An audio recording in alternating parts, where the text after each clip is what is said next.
Presiden Prabowo Subianto meminta persoalan utang kereta cepat Wush diselesaikan dengan skema terbaik. Pengamat ekonomi Wijayanto Samirin mengungkapkan opsi paling realistis untuk diajukan Danantara dalam negosiasi utang Wush saat ini adalah perpanjangan masa tenggang dan tenor pinjaman.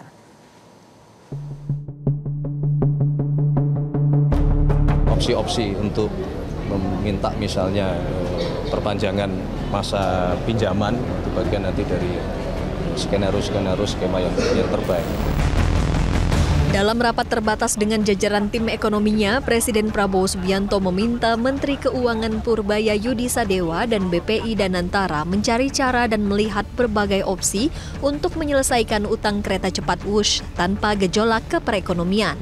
Misalnya saja dengan perpanjangan masa pinjaman atau skenario pembayaran yang lain.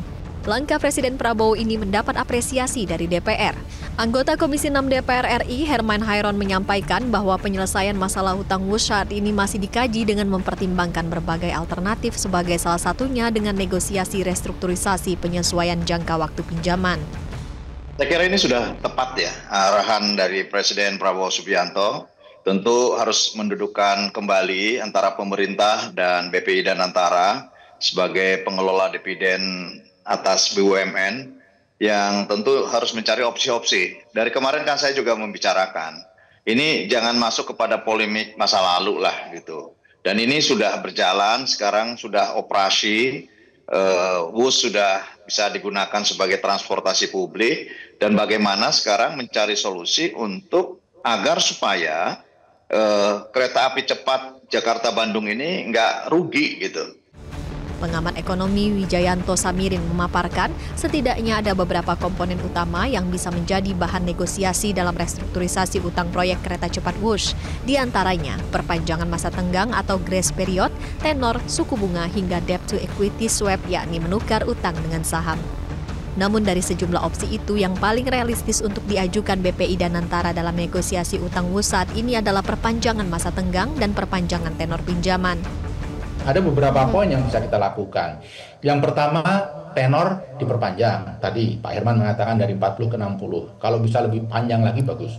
Kemudian grace period, kalau bisa minta diundur. Tambahan, bukan 10 tahun lagi, tetapi menjadi 12 tahun. Jadi bukan 2028 kita membayar pokok, tapi 2030. Kemudian yang lain adalah penurunan suku bunga. Nah, satu hal yang belum banyak dibahas, tapi menurut saya sangat potensial adalah debt to equity swap. Kita punya 60% saham KCIC. Sebenarnya bagi Indonesia tidak perlu 60%, cukup 51%. Yang penting kita punya kontrol. Nah, equity itu bisa di swap, sehingga beban utang kita turun. Apakah pemegang saham baru itu Bank Development of China atau partner dari Cina di KCIC. Ini akan cukup membantu menurunkan beban bunga. Hingga kini, proses negosiasi restrukturisasi utang proyek kereta cepat Wush masih terus berjalan. Chief Operating Officer CEO Danantara, Doni Oskaria, sebelumnya meminta masyarakat tidak perlu khawatir soal rencana restrukturisasi utang Wush yang diklaim bakal dilakukan selama 60 tahun. Menurutnya, saat ini operasional Wush dinilai positif yang terlihat dari banyaknya penumpang harian.